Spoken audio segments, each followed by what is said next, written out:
Hey folks, I have got a great video here for you. It is 46 minutes long, but I won't do you like that.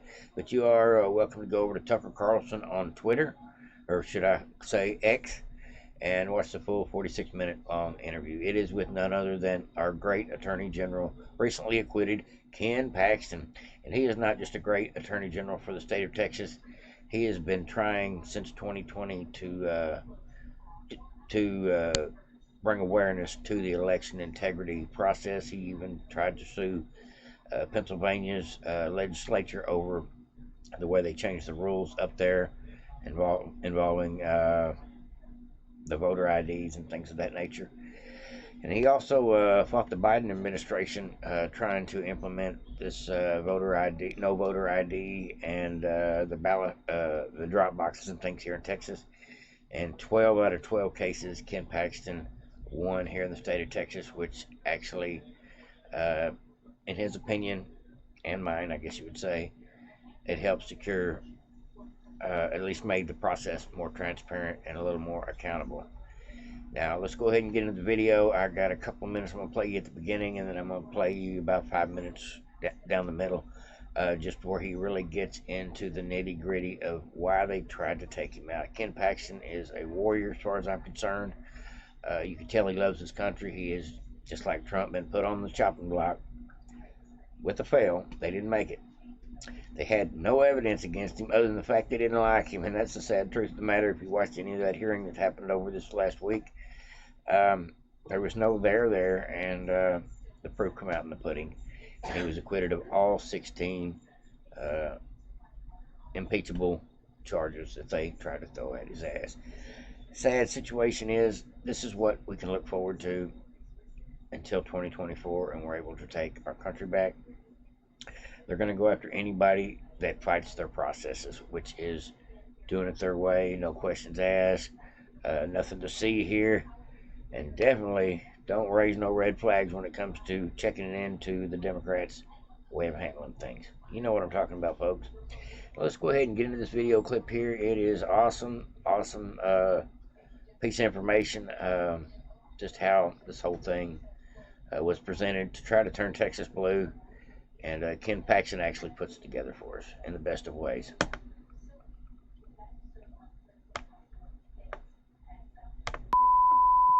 Texas Attorney General Ken Paxton. Ken Paxton. Ken Paxton. Impeachment. Impeachment. Impeachment. Impeachment. You went to the FBI on September 30th without any evidence. That's right.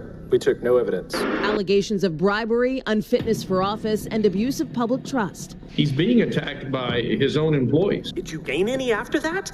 I don't recall. It's about Ken Paxton, how bad Ken Paxton is. The Board of Managers presented overwhelming evidence. A finding of acquittal is entered as to Article 1. Well, this is a resounding victory. Ken Paxton has survived 16 votes on articles of impeachment. You're the most aggressive legal opponent of the Biden administration in the United States. You're a Republican elected with a big margin in a Republican state, but it was Republicans who tried to take you out. How can you be removed from your job without being convicted of something? We are a huge problem for the Biden administration. Take away your job, they take away your money. And they took away my ability ultimately to even speak. Well, that is... Now, before I get into this, do y'all realize that's the way that went down?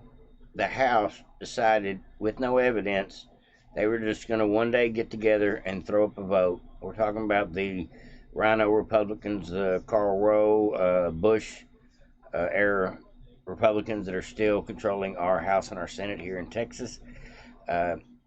Even though Texas does have Republican majorities in both chambers, it still doesn't seem to be enough to get a lot of things done. And it's because you've got rhinos, as many rhinos in Texas as you've got real Republicans when it comes to the House in Austin. Now, there's definitely some things that Ken Paxton says that you have to pick up on. I'll try to stop it where I do catch these few little perks of what actually happened. But they tried to silence Ken Paxton, telling him he couldn't talk about his pending impeachment. Then they impeached him in the House. Only took them 2 years to do a secret investigation, pretty much. It took them 4 hours to convict him on just hearsay in the House. And then it goes to the Senate, and they actually got to do a discovery like a trial. like what hopefully they'll be doing on Joe Biden's impeachment. Hopefully they'll get to put him before trial and look and see where the evidence is there. That will be the fun part for us. But at any rate, when they did get to the Senate, there was no evidence to prove anything, and 16 counts just went away like that. But they impeached Ken Paxton over a half an impeachment, what I would call that. Kicked him out of his job, unable to perform his duties to protect our state. No pay, and then he had to wait to find out several months to find out if he was going to be able to keep his job by waiting on the Senate. How can you convict somebody and punish them for an impeachment on alleged information without a trial of any kind, not even a Senate trial? It's bullshit, folks. I can't believe the rules are written that way in Texas, but it's obviously so. It sounds like guilty until proven innocent, and they've got to change that. That is a horrible tactic, and it can be used on anybody at any time, and it is definitely a weaponized way to do things. Just plumb crappy. It doesn't really sound like the way democracy is supposed to work. If you can do impeachments like this and you can have mail-in ballots, we don't have democracy. It feels like Texas is going to be a Democratic state pretty soon. I think that's the goal. We lose Texas, we lose everything. But now we get into the election integrity conversation here, folks, and hold on to your bootstraps. This is getting crazy. If you're not living in Texas and you just look at Texas and see these trends going on, particularly the immigration trends, it feels like Texas is going to be a Democratic state pretty soon. I think that's the goal. I think that's why it's so important that we fix things like the Texas House and we have a message that resonates with the voter, which we do have that message. But when you have this civil war inside the party that Dade Phelan and Karl Rove have created because they don't control it, I think it leads us down a very bad path. And we also have a voter fraud issue because we now can't prosecute voter fraud in Texas because the Court of Criminal Appeals in Texas struck down a statute from 1951 that directed the Attorney General, I wasn't there in 51, but we would prosecute voter fraud because these local DAs who are controlled by Soros in the big counties like Travis, which is Austin, or Harris, which is Houston, or Bear, which is San Antonio, they are not going to prosecute it. So we were doing it. We had 900 cases, so this whole idea there's no voter fraud, complete fabrication, we were prosecuting. I only had one lawyer when I started to prosecute this. I got the legislature to give me more. Didn't take him long to get into the conversation about the crooked district attorneys and who else's name comes up? George Soros. The local DAs to get that done because it's very political. And so that's what we did. We prosecuted voter fraud. And we had plenty of it. And now, guess what? There's no prosecution for voter fraud. But that's the core defense of democracy is prosecuting voter fraud. If we don't fix this, if the Court of Criminal Appeals, who I am concerned was put there by George Soros, because no one knows who they are. They're all Republicans, but we don't. Even Republicans don't know who they are. If I go to a room of Republicans, I say, can you name one person on the Court of Criminal Appeals? I'm lucky if I can get one. And so I think it was a genius move by getting the right people on there. We now have no defense because the local DAs won't do it. And now I'm supposedly not allowed to do it. So I tried to get the legislature to pass a law to reauthorize it. The Senate overwhelmingly passed it. And guess what I was told in the Texas House by Dade Phelan's team? We don't have time for that. We're not going to do it. We don't have time to prosecute voter fraud? We don't have time. That's our crooked rhino Speaker of the House, drunk on the job, tried to get Ken Paxton kicked out of his job. Dade Phelan, who he's speaking of. This guy is a real piece of work. I don't know what else to say about him without using profanity. Time to reauthorize that statute so that I can go back and start prosecuting voter fraud and go change the makeup of the Texas Court of Criminal Appeals.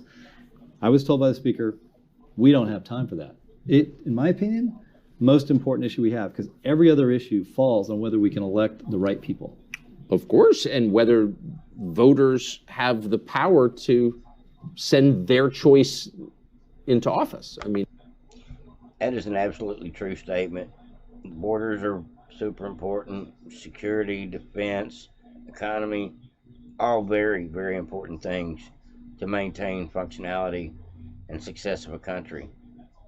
But like he said, he would have to say the most important of all threats that we're dealing with, threats to democracy, real threats to democracy, not Biden's version of democracy, but real democracy, is the fact that when the people don't have a say in who's elected, how things are done, how they're being treated, and what they're being forced into without any representation. That's why we broke loose from England, because we didn't want taxation without representation. And we're getting back to this same situation here with our government. And if they take your right to choose your own leaders, you're not in a free country anymore. If they control your right to speak openly and freely with your First Amendment, free speech rights, even about things like election fraud and nefarious things that go on in the political realm, then you're not free. And I'm just glad that he pointed that out, that I think, just like he says,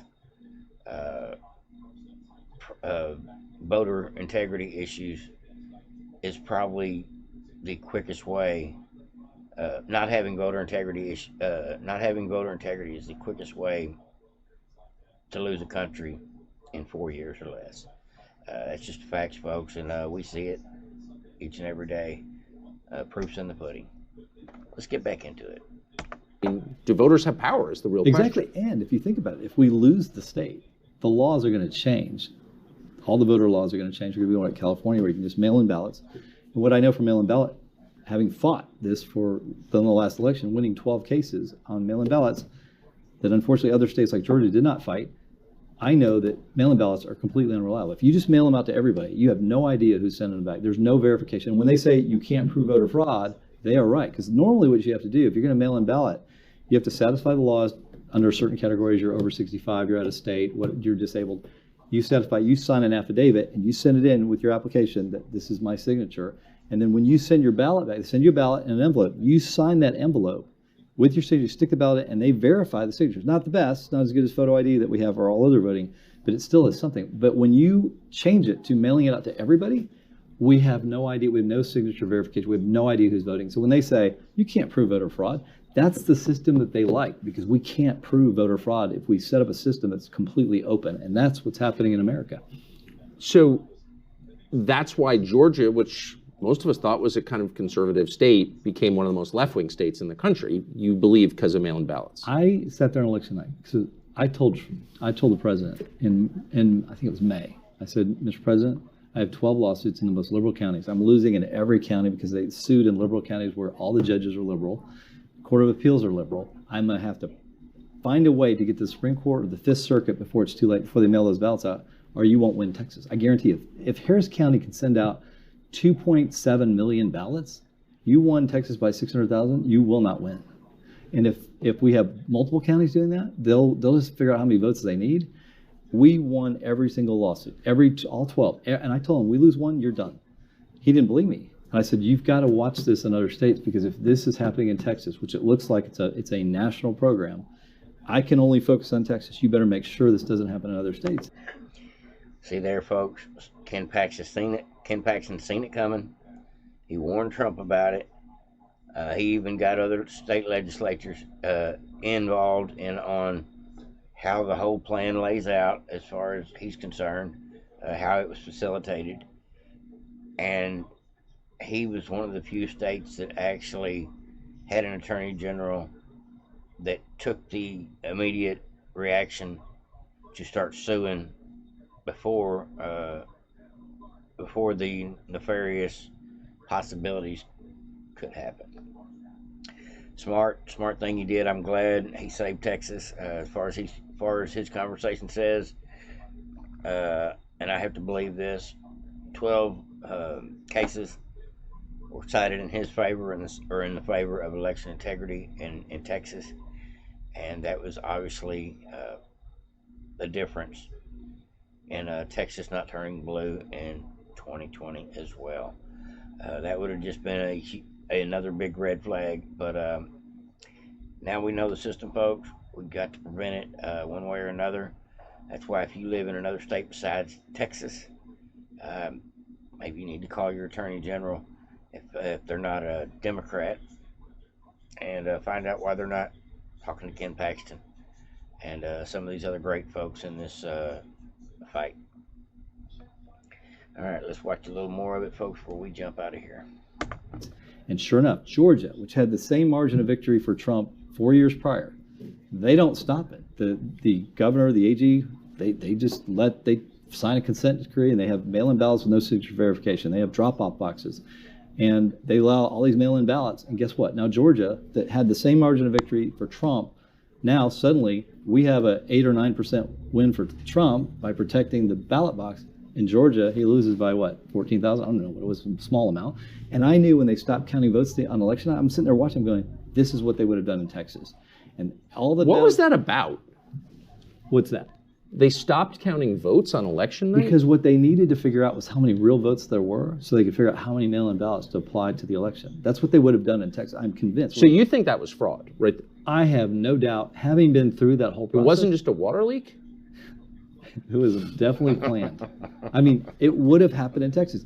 I promise you. But can you just stop counting ballots on election night when everyone's watching TV? Oh, I know. Have you ever seen that before? Ever? For 3 years? Well, you tell me. You're the one who's in politics. I've never seen it before in my life. I was like, I knew it when they stopped. And Trump is leading in all these states. I knew exactly what they were doing. Because there's no way to know where those mail-in ballots came. Anybody could have filled them out. Anybody. There's no way to know where those ballots came from. All right, folks. That's all I got for you on this one here. He gets into talking about how he sued Big Pharma and got into some of those legal battles next. And we're just not going to go there for YouTube's sake. But all the opinions expressed on this video clip from Ken Paxton and myself are just our own personal opinions at this point. Not to be construed as Wikipedia fact-checked evidence, if you know what I'm saying here, folks. Like, subscribe, and share to Voted Patriots. And if you choose to check out the full video, Tucker Carlson over on X. Over and out, folks. Have a great day.